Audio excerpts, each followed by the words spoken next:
Kalaflahia to Amesta Pavihi and welcome to our Bulletin of BCN News. A special welcome to our viewers from across the Pacific, thanks to Pacifica TV. In the lead up to the general elections on May 2nd, if you haven't done so already, those who are eligible to vote have until the 21st of this month to register. You can do this by going into the Justice Department at Fonuakula. Here is the Chief Electoral Officer, Darren Tohovaka. My name is Darren Tohovaka. I am the Chief Electoral Officer and I have been appointed by the New Public Service Commission along with my working colleague Richard Siatanga as the Deputy Chief Electoral Officer for these general elections which are to be held this year. There have also been appointments for the 14 electoral roles from staff in the department. So please reach out to us to find out who those persons are. They are responsible for the voter registrations for the village you reside in. Some of the key dates, there will be a flyer that will be posted up in most public spaces so that you can see the key dates that you need to know and be aware of in terms of things like candidate nominations, voter registrations and so forth. The electoral rolls are now open, Esther, and so please come to the department to see if your name has been registered. It's important that you exercise your right to vote, but it's also compulsory for you to register to vote. Candidate nominations are now open, so please submit them to me here at the department at Fonuakula Alofi before Thursday the 16th of April at 12 p.m. The nomination forms are at our department and you can pick them up from there. Also, for all inquiries, please reach out to our staff here at the department and also on phone 4127, 4128 and 4030. It's been 2 weeks since Miss Loine Pakiato woke up in the middle of the night to a fire in her home. She spoke to BCN News about that night and about recovering from the burns to her back, arms and face. There is no insurance in Niue, so the family have set up a Give a Little page to help Loine rebuild. Her daughter Simone shares more about her mum's resilience and determination to rebuild and not leave Niue.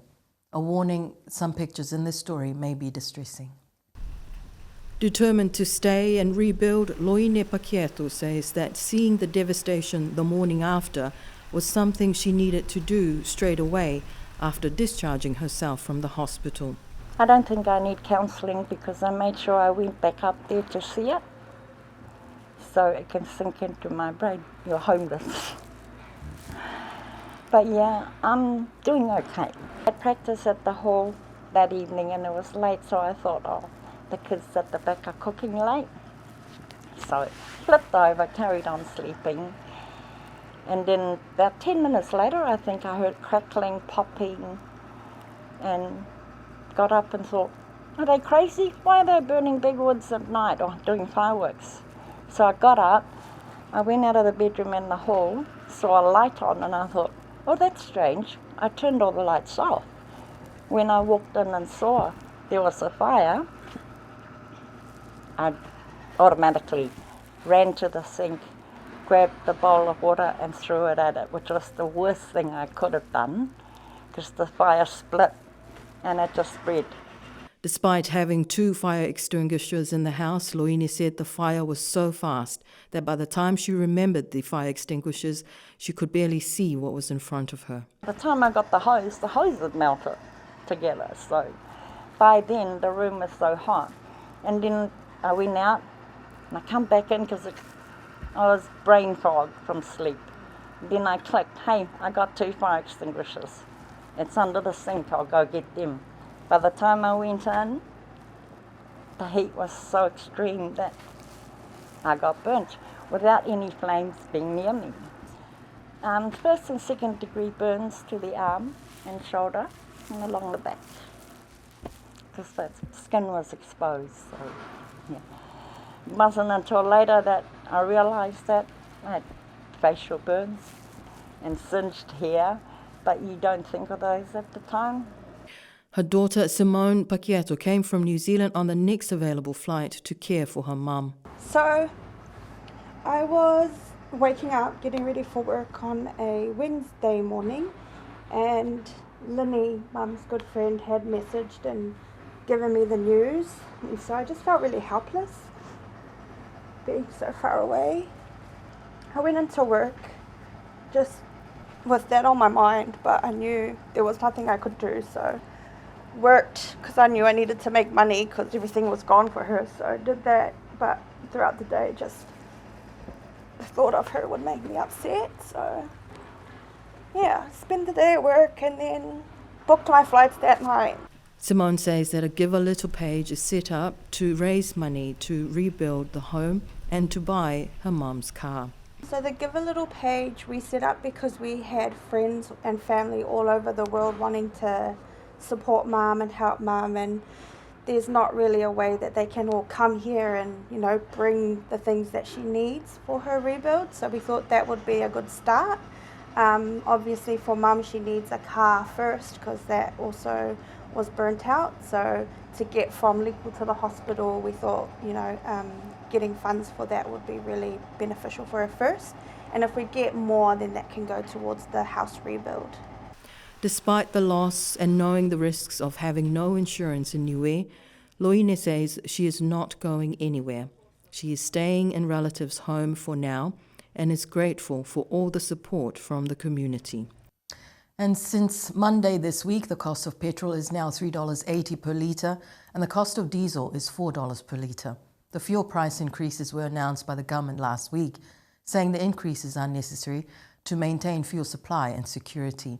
The government is taking a careful, proactive approach to manage fuel and ensure essential services continue to operate smoothly. At present, fuel supplies remain sufficient. There is no rationing and fuel is available as normal, according to the government.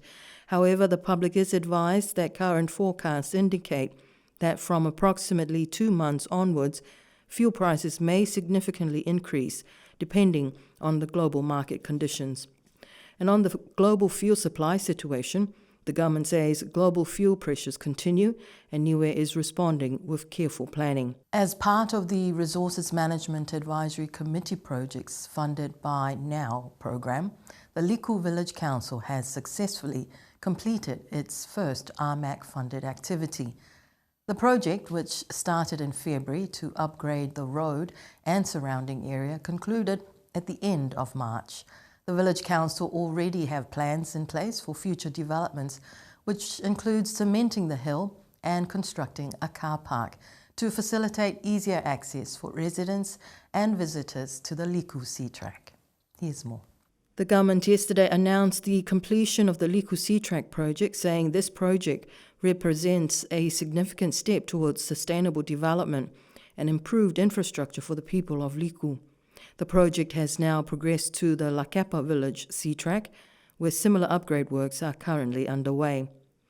The government and the Liku Village Council acknowledge the valuable contribution of the Department of Utilities Civil and Quarry team, Bigfoot Services, and the public-private partnership between the government and Tofia Niue with the Niue Ocean-wide program.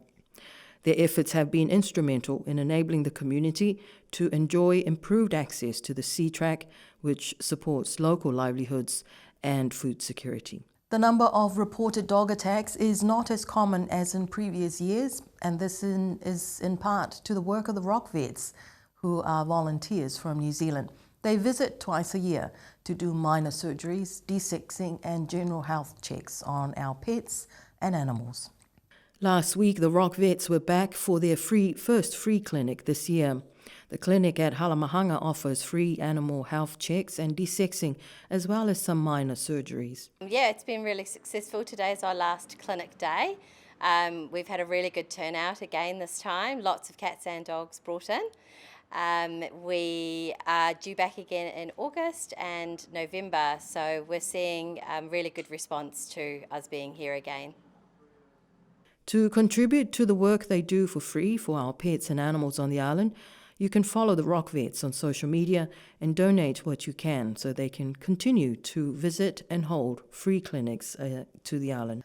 The monthly FPOS data report from the Niue Development Bank highlights a stable level of local-led economic activity, with spending maintained through regular local card transactions.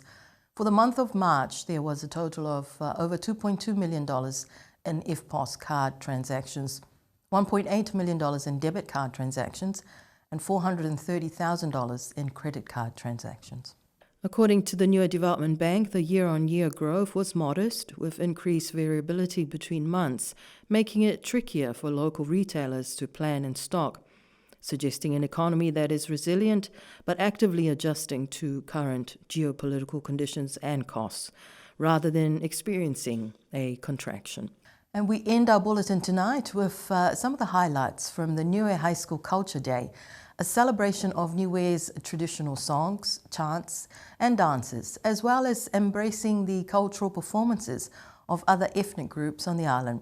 Congratulations to the students and the Niue High School team, as well as the tutors who over the past several weeks have been helping the students deliver these awesome performances.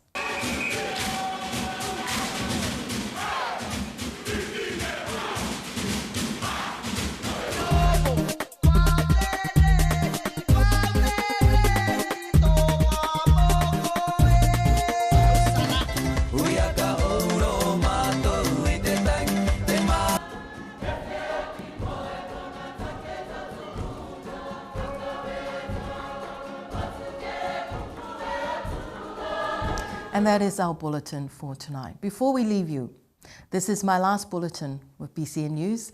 I will be taking leave tomorrow, and if you see me at the airport tomorrow, I will be in Fiji next week for a PINA meeting. I'm not leaving the island. I am going to attend my daughter's graduation from USP.